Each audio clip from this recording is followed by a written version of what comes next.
Hello chào mọi người. Hôm nay mình sẽ nói về chủ đề Neuer nói gì khi sai lầm khó tha thứ. Thủ thành Neuer đã có những chia sẻ đáng chú ý sau trận mắc sai lầm khiến Bayern Munich phải trả giá ở trận bán kết lượt về Champions League 2023-24 với Real Madrid. Bayern tưởng như đã đặt một chân vào chung kết Champions League với Dortmund khi họ đã dẫn Real với tổng tỷ số 3-2 tận đến phút 88. Tuy nhiên, sai lầm khó tin của Neuer đã khiến nỗ lực của Hồng Xám đổ sông đổ bể. Thủ môn người Đức bắt không dính cú sút xa của Vinicius Junior và tạo cơ hội cho Joselu dứt điểm dễ dàng gỡ hòa cho Real. Và sau đó 3 phút, chính Joselu đã đệm bóng cận thành, ấn định chiến thắng 2-1 cho Real và đưa kèn cánh trắng vào chung kết. Trước khi mắc sai lầm, thì Neuer đã có những phút thi đấu tuyệt vời. Theo đó, anh thực hiện tổng cộng 5 pha cản phá, làm nản lòng các sân sút bên phía Real Madrid. Ở tuổi 38, Neuer vẫn thể hiện khả năng phản xạ rất đáng kinh ngạc.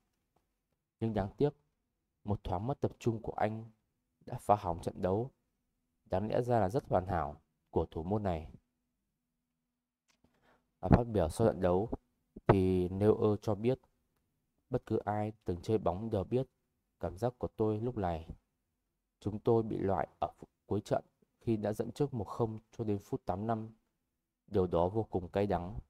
Chúng tôi đã tiến một bước tới London. Chúng tôi đã thấy mình trong trận chung kết và bây giờ tôi không nói lên lời. Nó vô cùng cay đắng đối với tôi. Nói về tình huống sai lầm, Neuer giải thích: tôi dự đoán quả bóng sẽ chạm vào ngực tôi, nhưng nó lại bay cao hơn một chút và rất khó để giữ được nó. Và rồi Joselu ập vào. Khi ấy rất khó để phòng thủ.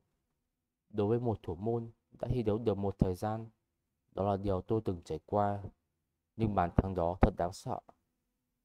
Huấn luyện viên Thomas Tuchel cũng phải thốt lên rằng đó là một sai lầm mà có lẽ 100 năm nữa Neuer không mắc phải. Thật cay đắng. Có lẽ chúng tôi sẽ phải mất một thời gian để hồi phục nỗi đau này. Sai lầm của Neuer, có lẽ điều này có lẽ phải 100 năm nữa thì cậu ấy mới lại mắc phải. Tuchel đã nói với các nhà báo sau trận đấu.